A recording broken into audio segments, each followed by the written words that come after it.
Let's talk about mortgages for a moment and perhaps how to save some money. Mortgage expert Vince Ingui is here to talk about refinancing.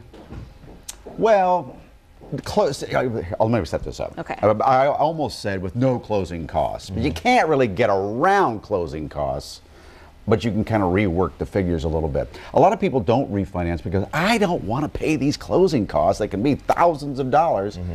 Is there any way around it? There's a couple ways around, and the thing that consumers need to watch for are how it's categorized. So no closing costs out of pocket means you still have closing costs, they're just being rolled into the loan. Lender paid closing costs mean that the lender is actually paying your closing costs for you. The caveat to that is more times than not, your interest rate's going to be higher because that profit is there. They've got to make money somewhere. So either they're going to make it in the closing cost or with your interest rate, more times than not you'll pay a higher rate to get some of those closing costs paid for you. So in reality, there is no way around it.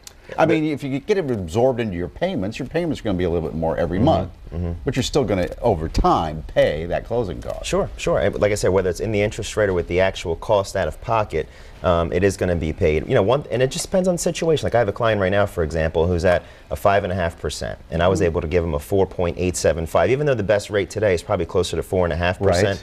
I gave him 4.875, paid basically all of his closing costs for him, and it made more sense for him to go from 5.5 to 4.8 with no cost versus 5.5 to 4.5. Well, that would make sense to me, Chanel, because if you didn't have a lump of cash sitting there in your bank account, I think that's the thing. A lot of people qualify; they just don't have the cash. I don't have the lump sum, so maybe give me a little higher interest rate, and I'll pay it over time. And you're still got a savings there. Now, what about the fees and the charges and all those other kind of things that seem like they kind of tack up right when you get to the table? Yeah, that's the other. I remember that, and I thought, wait, well, what is this? And at that point, you're at the table, so what are you going to do? Walk away? Get up and run. So you're stuck. Yeah, well, nowadays, effective January, the new good faith estimate guidelines, lender fees, otherwise which are now categorized as origination fees, as well as third-party fees, such as like the title company, the appraisal, those other fees that you pay in there.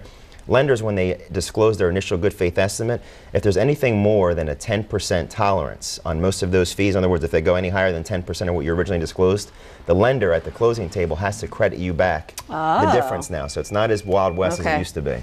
Is now the time to refinance? No question about it. No, Do it now. If you can be approved, and if you have the equity. Interest rates are at absolute all-time lows. So if you're not at least taking a look at it, you're doing yourself a disservice. We may never see interest rates this low again. I mean, they're unbelievable right now.